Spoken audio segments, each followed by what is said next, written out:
Assalamualaikum warahmatullahi wabarakatuh. Ya, pada kesempatan kali ini kita akan belajar mengenai unsur-unsur prisma dan limas. Ya, untuk lebih jelasnya, yuk kita simak video berikut ini. Unsur-unsur prisma dan limas. Ya. Prisma. Sebenarnya prisma itu apa sih? Ya, prisma adalah bangun ruang yang memiliki alas dan tutup yang kongruen dan sejajar, sedangkan sisi tegaknya berupa persegi panjang. Perhatikan di sini ada prisma segitiga ya. Ini alasnya berbentuk segitiga. Tutupnya pun berbentuk segitiga ya. Begitupun dengan prisma segi empat. Di sini ada alasnya berbentuk segi empat. 1, 2, 3, 4. Tutupnya pun berbentuk segi empat ya. Nah, prisma segi lima juga sama. Yuk kita hitung nih. Alasnya ada 1, 2, 3, 4, 5 ya. Alasnya, sisinya itu ada 5. Tutupnya juga sama nih. Ada 1, 2, 3, 4, 5.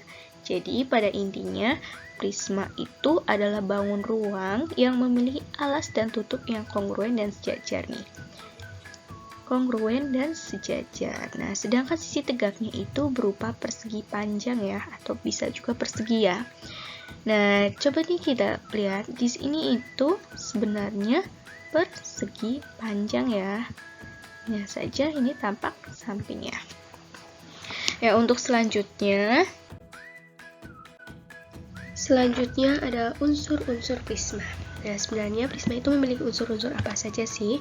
Yuk kita simak. Prisma segi N memiliki yang pertama, jumlah sisi atau bidang. Itu rumus umumnya N ditambah 2. Kemudian ada titik sudut, itu rumusnya 2 dikalikan N. Ada rusuk, rumus umumnya 3 dikalikan N. Ada sisi tegak, rumus umumnya N. Diagonal sisi atau biasa disebut juga diagonal bidang, itu rumusnya N dikalikan N dikurangi 1. Kemudian ada diagonal ruang, itu rumusnya N dikalikan N dikurangi 3. Kemudian ada bidang diagonal, itu rumusnya N per 2 dikalikan N dikurangi 1.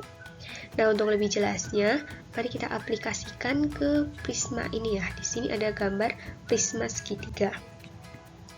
Ya, prisma segitiga ini memiliki jumlah sisi atau bidang itu N plus 2. N-nya berarti 3, betul. Berarti 3 ditambah 2, 5. Ya, mana saja sisi-sisinya? Sisi-sisinya itu ada ini. A, B, C, D, E, F, A, B, E, D, B, C, F, E, dan A, C, F, D. Nah, kemudian ada titik sudut. Titik sudut itu dirumuskan dengan 2 kali N. Jadi, sama dengan 2 kali 3 itu 6. Ada apa saja? Ada ini, ada titik sudut A, titik sudut B, titik sudut C, titik sudut D, titik sudut E, dan titik sudut F. Kemudian rusuk itu 3 kali N, berarti 3 kali 3 sama dengan 9. Rusuknya itu apa saja? Ini nih, ada rusuk AB, rusuk BC, rusuk CA, rusuk AD, rusuk CF, rusuk BE, rusuk DE, rusuk EF, dan rusuk FD. Kemudian ada sisi tegak. Sisi tegak itu N sama dengan berarti 3, betul. Di sini ada sisi tegak ABED, kemudian sisi tegak ACFD dan BCFE. Nah, untuk selanjutnya ada diagonal sisi atau biasa disebut diagonal bidang. Itu rumusnya N dikalikan N dikurangi 1. Itu sama dengan berarti 3 dikalikan 3 dikurangi 1. 3 dikurangi 1 itu 2. Jadinya 3 dikalikan 2 sama dengan 6. Nah, mana saja? Diagonal sisi atau diagonal bidang itu ada AE, BD, BF, CE, AF, dan CD ya. Untuk selanjutnya ada diagonal ruang. Diagonal ruang itu dirumuskan dengan N dikalikan N dikurangi 3. Jadi di sini ada 3 dikalikan 3 dikurangi 3. 3 dikurangi 3 itu 0. 3 dikalikan 0, 0. Nah, jadi prisma segitiga itu tidak memiliki diagonal ruang. Ya, untuk selanjutnya ada bidang diagonal. Bidang diagonal ini dirumuskan dengan n/2 dikalikan n dikurangi 1. Jadinya sama dengan 3/2 dikalikan 3 dikurangi 1. 3/2, 3 dikurangi 1 ini 2. Jadinya 3/2 kali 2 sama dengan 3. Yang mana saja? Bidang diagonal itu di sini. A, B, F. Terus A, C, E. Terus B, C, D. Ya, gitu. Ada limas. Nah, limas sendiri itu apa sih? Ya, limas adalah bangun ruang yang memiliki alas berbentuk segi N dan sisi tegaknya berupa segitiga, sehingga limas memiliki sebuah puncak, ya. Nah, di sini kita ada limas segitiga nih. Coba 3 nih, ada 1, 2, 3 ya. Baik 5 segi 3, 5 segi 4 nih, segi 4, 5 segi 5, 5 segi 6 itu titik puncak. Ada titik puncak ya di sini. Kalau prisma itu kan alas dan tutupnya sama ya, gitu. Nah, kalau limas ini alasnya berbentuk segitiga, segi 4, segi 5, segi 6 itu sama-sama memiliki puncaknya gitu. Jadi intinya alasnya itu berbentuk segi N dan memiliki titik puncak ya, dan sisi tegaknya itu berupa segitiga. Nah, selanjutnya ya, untuk selanjutnya ada unsur-unsur limas. Nah, limas itu memiliki unsur apa-apa aja sih? Ya, kita simak yuk penjelasannya. Limas segi N itu memiliki yang pertama, jumlah sisi atau bidang. Ini dirumuskan dengan N ditambah 1, kemudian titik sudut itu sama dengan N ditambah 1, dan rusuk itu dirumuskan dengan 2 dikalikan N, dan ada sisi tegak itu dirumuskan dengan N, diagonal sisi atau diagonal bidang ya, itu dirumuskan dengan N per 2 dikalikan N dikurangi 3. Dan ada diagonal ruang itu tidak mempunyai ya. Bangun ruang limas jenis apapun itu tidak memiliki diagonal ruang. Kemudian selanjutnya ada bidang diagonal itu sama dengan N per 2 dikalikan N min 3. N dikurangi 3 ya. Jadi sebenarnya bidang diagonal sama diagonal bidang ini dirumuskannya sama ya, rumusnya sama. Ya, untuk lebih jelasnya yuk kita terapkan ke contohnya ya. Di sini ada gambar 5 segi 4 betul. Ya. 5 segi 4 itu memiliki yang pertama, jumlah sisi atau bidang. Itu dirumuskan dengan N ditambah 1. Berarti 4 ditambah 1 sama dengan 5. Ya, mana aja sisinya? Sisinya ada ini. A, B, C, D, A, B, T, B, C, T, C, D, T, dan D, A, T. Nah, kemudian ada titik sudut. Titik sudut itu dirumuskan dengan N ditambah 1. Berarti ada 4 ditambah 1 itu 5. Nah, sudutnya mana saja? Ada sudut A, sudut B, sudut C, sudut D, dan sudut T.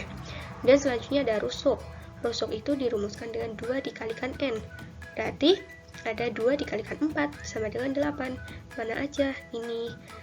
Ada rusuk AB, ada rusuk BC, CD, DA, AT, BT, CT, dan DT. Kemudian selanjutnya ada sisi tegak. Sisi tegak itu dirumuskan dengan N, berarti sama dengan 4. Nah, mana saja sisi tegaknya? Sisi tegaknya itu ini. A, BT, BCT, CDT, dan DAT. Betul. Terus selanjutnya ada diagonal sisi atau diagonal bidang. Dirumuskan dengan N per 2 dikalikan N dikurangi 3. Jadi 4 per 2 dikalikan 4 dikurangi 3. 4 per 2 itu 2, 4 dikurangi 3 itu 1. Jadinya 2 dikalikan 1 sama dengan 2. Mana saja diagonal sisi atau bidangnya? Diagonal sisi atau bidang itu ini. AC dan BD. Nah, selanjutnya diagonal ruang ya. Karena semua jenis limas tidak memiliki diagonal ruang, jadi 5 segi 4 pun tidak memiliki diagonal ruang. Yang untuk selanjutnya bidang diagonal. Bidang diagonal itu rumusnya N per 2 dikalikan N dikurangi 3. Nah, sama kayak yang ini ya, seperti yang ini, diagonal sisi atau bidang ya. Kita hitung lagi, bolehlah. 4/2 dikalikan 4 dikurangi 3, jadinya 4/2 itu 2, 4 dikurangi 3 itu 1, jadinya 2. Bidang diagonalnya mana saja? Bidang diagonalnya itu ada ini, TAC dan TBD ya, begitu.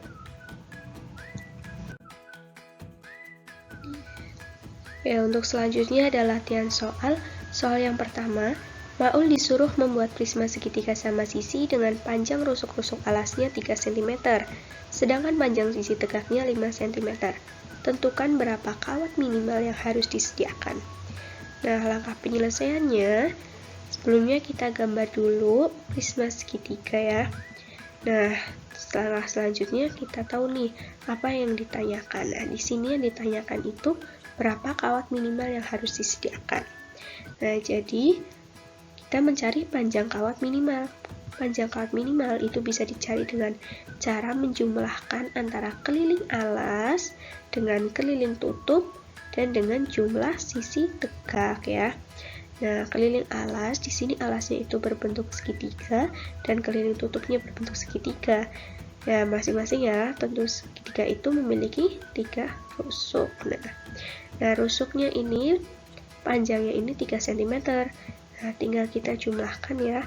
Keliling alas berarti kan ada 3 rusuk, berarti 3 ditambah 3 ditambah 3, begitupun dengan keliling tutup, sama 3 ditambah 3 ditambah 3. Nah, jumlah tinggi sisi tegak. Ada berapa sisi tegak di prisma segitiga? Ada 3, betul. Nah, panjang sisi tegaknya itu 5 cm, berarti di sini 3 dikalikan 5. Nah, 3 ditambah 3 ditambah 3 itu 9, ini tambah 9 juga. Terus ditambah 3 kali 5, 15. Jadinya 9 ditambah 9 ditambah 15 itu hasilnya 33 cm. Nah, jadi kita tahu bahwa kawat minimal yang harus disediakan adalah 33 cm.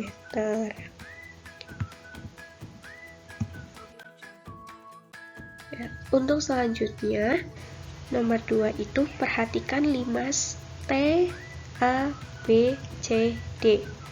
Nah, jika panjang AB itu 10 cm, BC itu 18 cm, dan garis tinggi segitiga TBC itu 13 cm. Nah, hitunglah tinggi limas dan garis tinggi sisi ABT. Nah, langkah penyelesaiannya, kita tahu nih di sini bahwa tinggi segitiga TBC itu 13 cm. Ya, biar memudahkan ya, kita garis di sini tingginya itu 13. Nah, di sini kita kasih titik ya, biar membantu. Kita kasih titik M. Nah, dari sini kita bisa tarik ke sini ya, membentuk segitiga siku-siku di O. Nah, kita di sini ditanyakan tentang hitunglah tinggi limas. Tinggi limas yang mana? Iya, tinggi limas ini TO. Jarak dari titik puncak ini ke alasnya. Ya, yang garisnya tegak lurus. Ini dinamakan tinggi limas. Nah, yang kita cari ini, tinggi ini. Nah, OM ini kita sebenarnya udah tahu nih berapa coba. Iya bener, OM ini setengahnya AB. AB panjangnya 10, berarti setengahnya itu 5. Jadi di sini itu 5 ya. Ini 5. Nah, kita tahu bahwa garis OM itu 5 dan garis TM itu 13. Nah, biar mudah kita bawa ke sini. Ya. Kita gambar di sini. Ada segitiga TOM ya. Panjang OM itu 5, panjang TM itu 13. Kita cari dengan teorema Pythagoras untuk panjang TO atau tadi ini sebagai tinggi limas. Ya, langsung saja. Jadi TM kuadrat sama dengan OM kuadrat ditambah TO kuadrat. TM kuadrat itu 13 kuadrat, OM kuadrat itu 5 kuadrat. Kemudian TO kuadrat itu yang dicari, berarti di sini ya 13 kuadrat itu 169, 5 kuadrat itu 25 ditambah TO kuadrat. 169 ini 25, kesini jadinya negatif, jadinya 169 dikurangi 25 itu sama dengan TO kuadrat. Nah, 169 dikurangi 25 itu 144 sama dengan TO kuadrat. Tinggal TO-nya itu akar dari 144. Jadi TO-nya itu 12 cm. Nah, TO ini kan tadi tinggi limas. Nah, kita udah tahu nih. Jadi tinggi limasnya itu 12 cm. Nah, pertanyaan selanjutnya ada lagi nih. Dan garis tinggi sisi APT. Sisi APT mana? Sisi APT. Nah, sisi APT ya yang ditanyakan itu ini nih. Ya. Ini kita sebut sebagai K, bolehlah K ya. Sebenarnya ini anggap saja lurus ya. Ya, sebenarnya O ke K ini bisa ditarik garis juga. Nah, di sini juga segitiga nih. Segitiga TOK ya. Segitiga siku-siku di O. Nah, ini juga berlaku teorema Pythagoras. Nah, di sini kita mencari TK. Nah, OK di sini juga sebenarnya sudah diketahui sama halnya seperti OM tadi. OK di sini itu iya, setengahnya BC, betul. BC berapa? BC itu 18, jadi OK itu 9, betul. Nah, selanjutnya kita sudah tahu bahwa OK itu 9, TO itu 12 ya. Jadi kita mau mencari TK-nya ya. Langsung saja dengan teorema Pythagoras, TK kuadrat itu sama dengan TO kuadrat ditambah KO kuadrat. TK kuadrat sama dengan TO-nya berapa? 12 kuadrat ditambah KO kuadratnya 9, jadinya 9 kuadrat ya.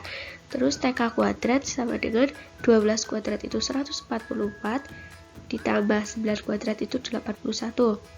Jadinya TK kuadrat itu 144 ditambah 81 sama dengan 225. Jadi TK itu akar dari 225. Nah, akar dari 225 itu 15. Jadi TK itu 15 cm. Nah, kita sudah tahu nih. Jadi garis tinggi sisi ABT adalah 15 cm.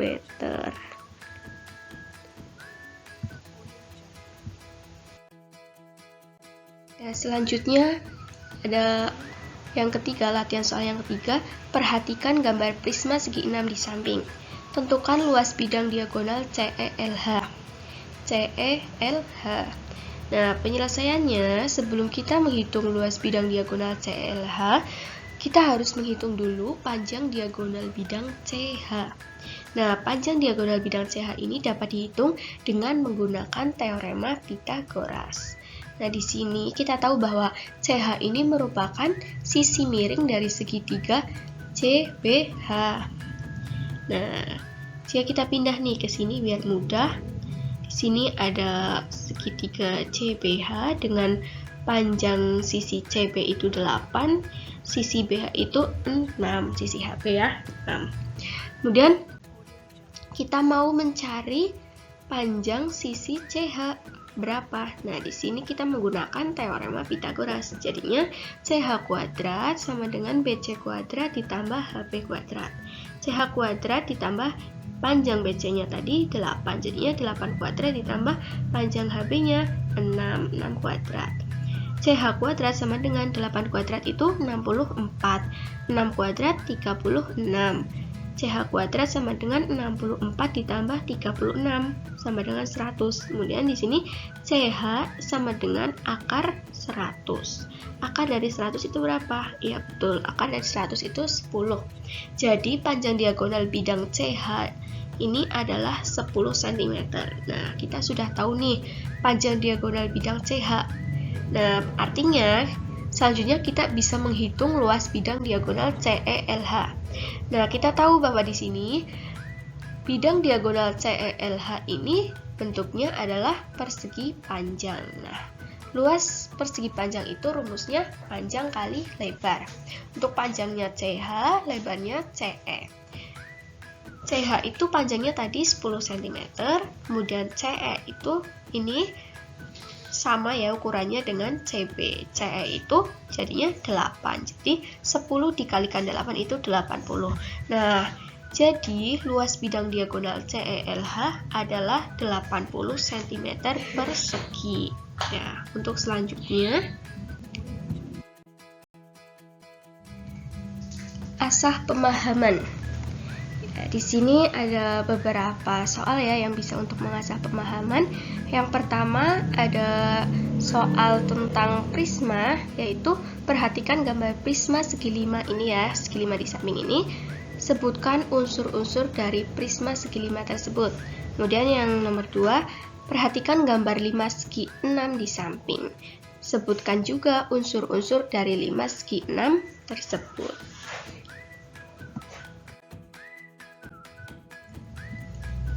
Asah pemahaman selanjutnya itu ada Anggun disuruh membuat prisma segi 5 dengan panjang rusuk-rusuk alasnya 5 cm, sedangkan panjang sisi tegaknya 7 cm.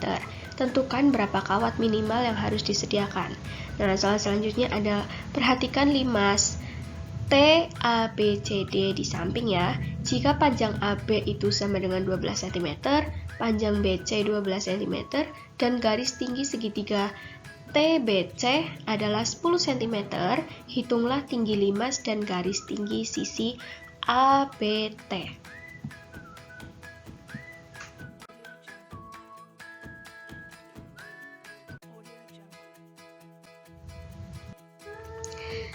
Asah pemahaman yang terakhir, yang nomor 5, perhatikan gambar prisma segi 6 di bawah ini ya. Tentukan luas bidang diagonal CELH. Ya, sebenarnya untuk asah pemahaman ini soal-soalnya itu sama dengan yang sudah dibahas di video ini. Ya, semoga semakin menambah pemahaman teman-teman. Nah, terima kasih dan selamat belajar. Semoga bermanfaat untuk pertemuan kali ini ya.